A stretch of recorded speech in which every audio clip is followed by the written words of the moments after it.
మమ్మల్ని పని చేసుకోనివ్వండి.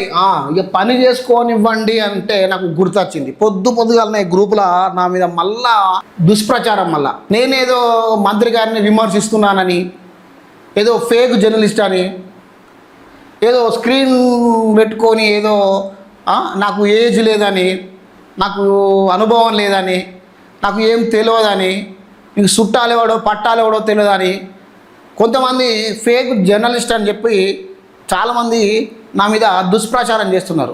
అరే బాయ్ సాబ్, ఫేక్ జర్నలిస్ట్ నువ్వా నేనా తెలుస్తుంది, నాతో ఊసో డిబేట్లా.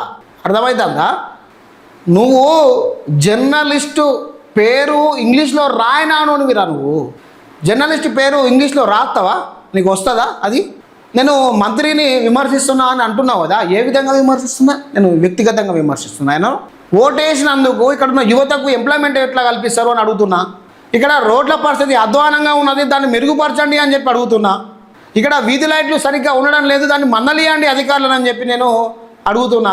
ఇక్కడ కాళేశ్వరం అని చెప్పి చిన్న కాళేశ్వరం దీంట్లో చాలామంది భూములు పోయి నష్టపరిహారం రాలేదు, ప్రజలకు నష్టపరిహారం మీ ద్వారా ఇప్పించండి అని అడుగుతున్నా. రోడ్లలో చిన్న ప్రాజెక్టులలో భూములు పోతున్నాయి, వాళ్ళకు కాంపెన్సేషన్ ఇప్పించండి. ఎస్సీలు ఎస్టీలు మైనార్టీ బిడ్డలు వాళ్ళు రెక్కాడితే కానీ డొక్కాడని పరిస్థితిలో ఉన్నారు. వాళ్ళ భూములు పోతే వాళ్ళు ఎట్లా బతుకుడు, వాళ్ళకు ఇల్లునో వాళ్ళకు ల్యాండ్ పోతే కాంపెన్సేషన్ ఇప్పించండి అని చెప్పి మంత్రి గారిని అడుగుతున్నా. నేను అడగొద్దా? ఓటేసినందుకు మాకు అడిగే హక్కు లేదా? నేనేమన్నా వ్యక్తిగతంగా విమర్శిస్తున్నానా? వ్యక్తిగతంగా నేనేమన్నా విమర్శిస్తున్నానా? ప్రజా ప్రయోజనాలను దృష్టిలో పెట్టుకునే కదా నేను అడుగుతున్నది. ప్రజా ప్రయోజనాలను దృష్టిలో పెట్టి కదా అడుగుతున్నది. మీ ఎన్నుకున్న నాయకులకు పదవులు ఎప్పుడు ఇస్తారు అని అడుగుతున్నా. మీ వెన్నంటే ఉండే భుజాన జెండా మోసిన నాయకులు ఏళ్ళ నుంచి మెంబర్ తిరుగుతున్నారు, వాళ్ళకు పదవులు ఇవ్వండి, వాళ్ళ బాగోగులు చూడండి అని చెప్పి అడుగుతున్నాను. రైతులకు రైతు భరోసా ఇస్తా అన్నారు, ఎందుకు ఇవ్వలేదు అని అడుగుతున్నా. మహిళలకు 2500 రూపాయలు ఇస్తా అన్నారు, ఎందుకు ఇవ్వలేదని అడుగుతున్నాను. కాన్స్టిట్యూన్సీని అభివృద్ధి చేయండి, ప్రభుత్వంలో ఉన్నారు, ముఖ్యమంత్రి తర్వాత ముఖ్యమంత్రిగా ఉన్నారు, మీరు దాన్ని అభివృద్ధి చేయండి అని చెప్పి అడుగుతున్నా. కానీ నేను వ్యక్తిగతంగా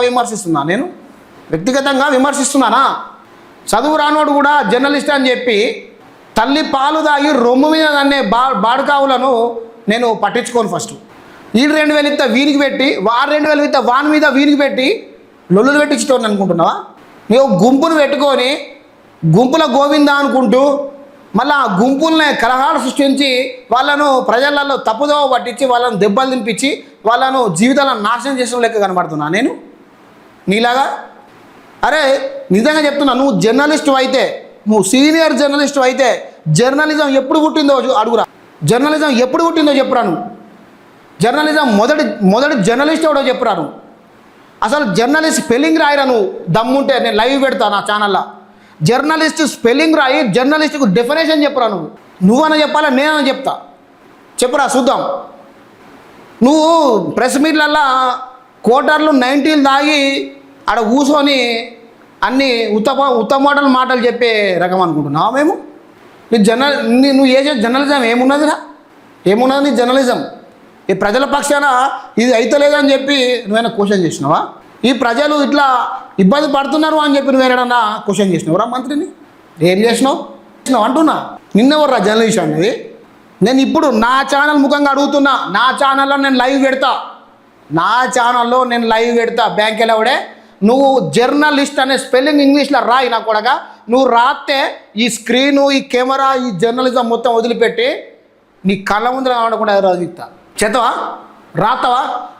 అదే అంటున్నావుగా. ఇంకోటి అంటున్నావుగా, దుద్దిల్లా శ్రీధర్ బాబు గారిని విమర్శిస్తున్నారు అంటున్నావు కదరా. దుద్దిల్లా శ్రీధర్ బాబు అని చెప్పి ఇంగ్లీష్లో పేరు రాయి చూద్దాం. ఆయన పేరు రాయిరా చూద్దాం.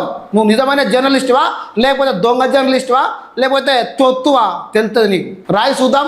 నా ఛానల్లో పెడతా, స్టేట్ వైజ్ లైవ్ పెడతా. స్టేట్లో ఉన్న 56 మీడియాలు మొత్తం గారపల్లి పిలిపిస్తా. నువ్వు రాయిరా చూద్దాం. ఈ అక్షరాలు రాయి. జర్నలిజం ఎప్పుడు పుట్టింది రాయిరా చూద్దాం. మొదటి జర్నలిస్ట్ ఎవడో రాయిరా చూద్దాం. జర్నలిస్ట్ స్పెల్లింగ్ రాయిరా చూద్దాం.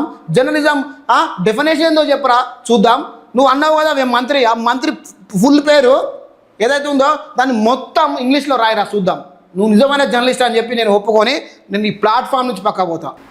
ఇలా చదువు రానోడు కూడా జర్నలిస్టే, ఏలుముద్రగాడు కూడా జర్నలిస్టే, అక్షరాలు చక్కగా పలకరన్న కూడా జర్నలిజమే అంటాడు.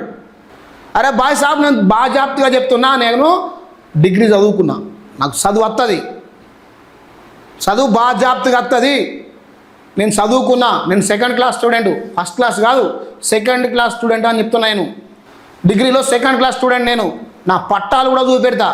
దమ్ముంటే నువ్వేం చదువుకున్నావో నీ పట్టాలు చూపెట్టు. ఏం పట్టాలనే చూపెట్టు, లైవ్ పెడతా నా ఛానల్లో. నువ్వు డీజీపీ కాదు, ముఖ్యమంత్రి కాదు, నువ్వు ప్రధానమంత్రి కంప్లీట్ చేసుకో నా మీద నేను మాట్లాడతా. డీజీపీ కాదు భయ్, నువ్వు ముఖ్యమంత్రి కంప్లీట్ చేసుకో, పోయి డైరెక్ట్గా ప్రధానమంత్రికి నా మీద కంప్లైంట్ చేసుకో. నేను మాట్లాడతా ప్రధానమంత్రి దగ్గరికి వచ్చి.